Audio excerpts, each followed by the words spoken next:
marka hore waxaan jecelahay inaan salaamo barnaamijka raadraac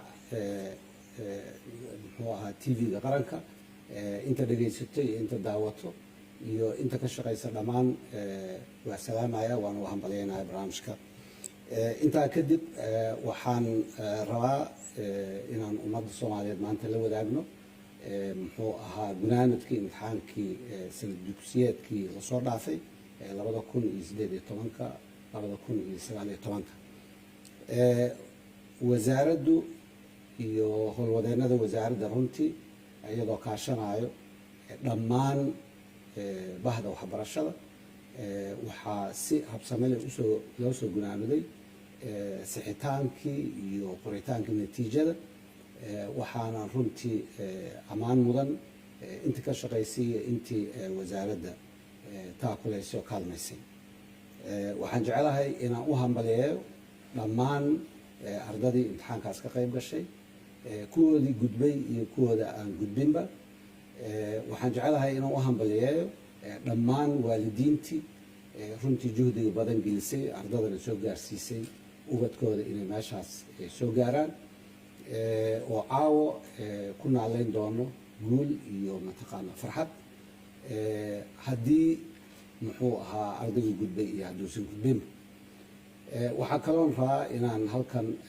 aan uga hambalyeeyo dhammaan macallimiintii iyo maamulayaashii iyo inta u adeegto waxbarashada dugsiyada sare oo runtii natiijadani ay ka turjumayso waxqabadkoodii intaa markaan sheego waxaan jecelahay wasaaradda waxbarashada howlwadeennadooda inaan u hambalyeeyo oo runtii shaqo aada u wanaagsan geliyey qaaditaanka imtixaanka iyo ka warqabka dugsiyada sare cid kastoo gacanta ku haysana anoo usoo noqon doono wixii faahfaahina waxaan jecelahay war saxaafadeedka ku toosan natiijada inaan akhriyo markaa kadibna aan wixii su-aalaada iyo wixii faahfaahina aan la wadaago barnaamijka raadraac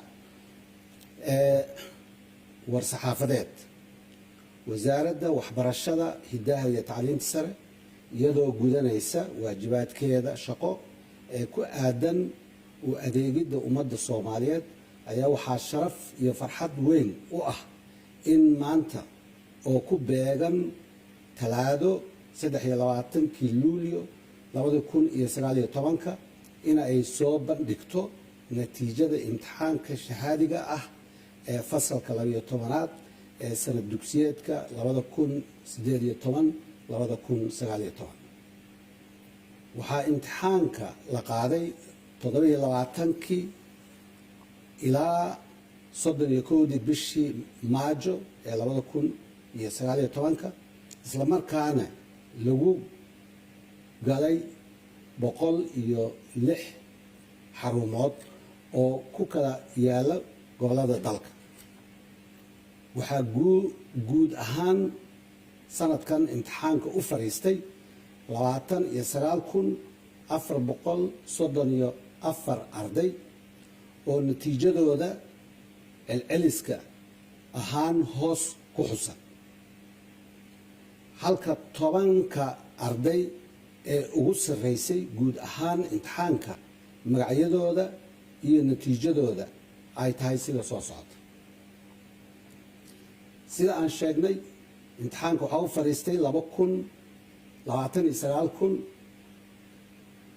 29,434 waxaa gudubtay imtixaanka 22,499 oo u dhiganta 77%.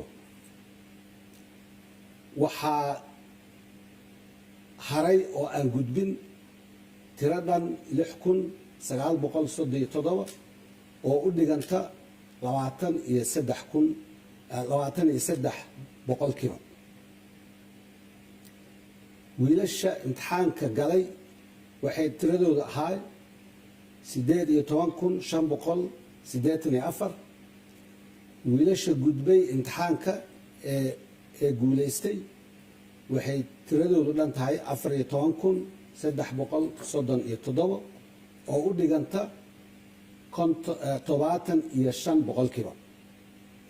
tirada wiilasha ee aan gudbin waxay dhan tahay tiradoodu 4247 oo u dhiganta 25%.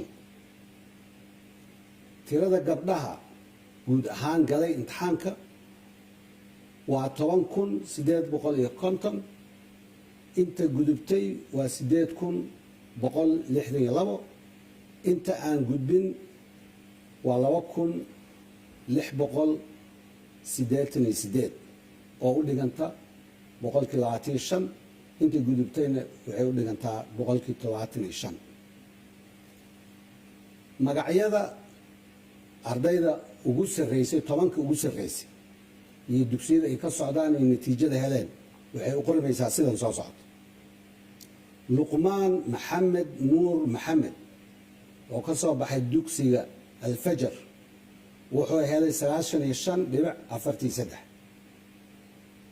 labo, sowda cabduqaadir cali mire oo ka soo baxday dugsiga macalin aadow waxay heshay 95 boqolkiiba celceliska.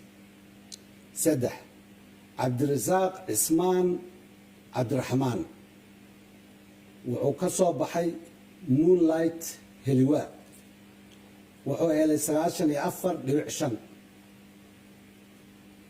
afar, maxamed xasan cabdi maxamuud wuxuu ka soo baxay iskoolka magaciisa la yidhaahdo iftin warta nabadda wuxuu helay 94.21.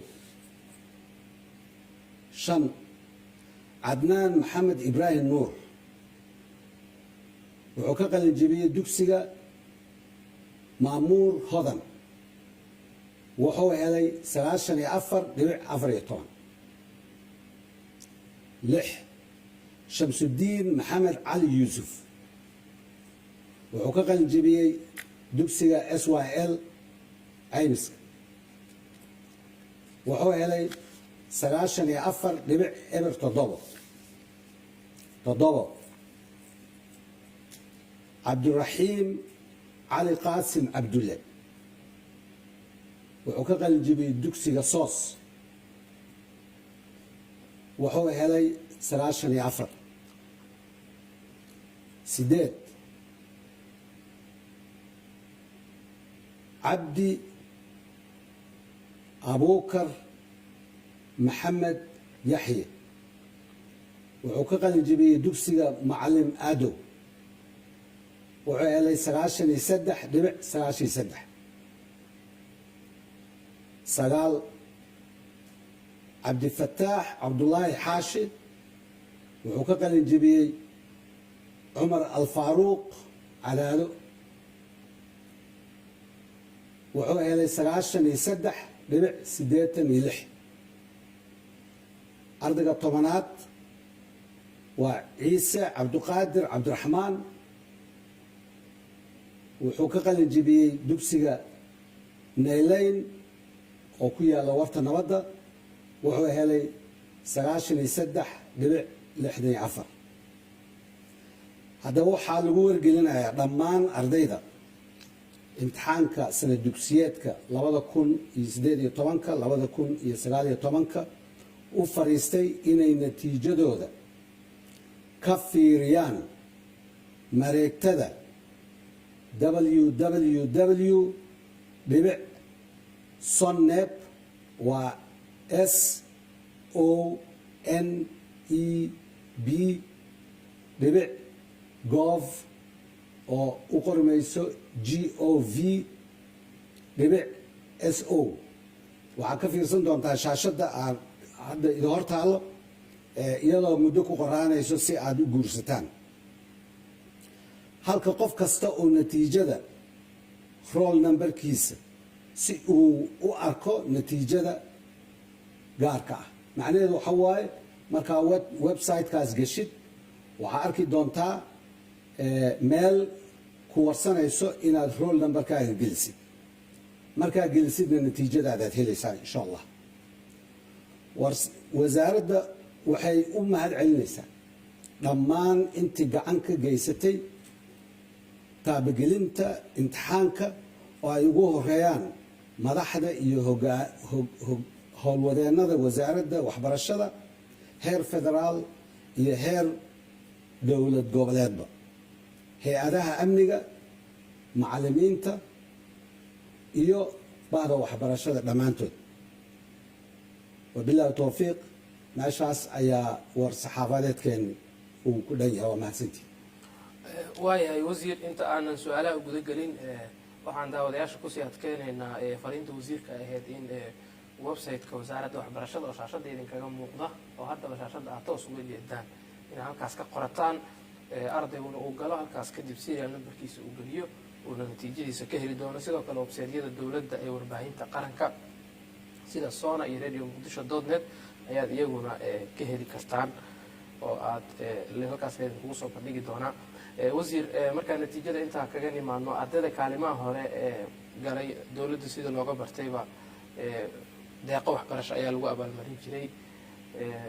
arrintaas haddii ay tahay qorshe hadda idin yaalla iyo haddii wax laga bedelayba bal inaad warbixin naga siisa ayaan jeclaan lahay. aada iyo aad 10ka arday runtii magacyadooda halkan laga yeeriyey war saxaafadeedka kusoo dhex baxay waa ardayda wasaaradda waxbarashada ay u aqoonsatay inay yihiin 10kii arday ee sanad dugsiyeedkan 2018-2019 ardadii ugu dhibcaha badneed. sida dhaqanka wasaaraddu u ahaa 10kaas ardadood waxay heli doonaan waxbarashada ay rabaan oo bilaash u noqon doonto, hadday tahay waddanka gudihiisa iyo hadday tahay waddanka dibaddiisa.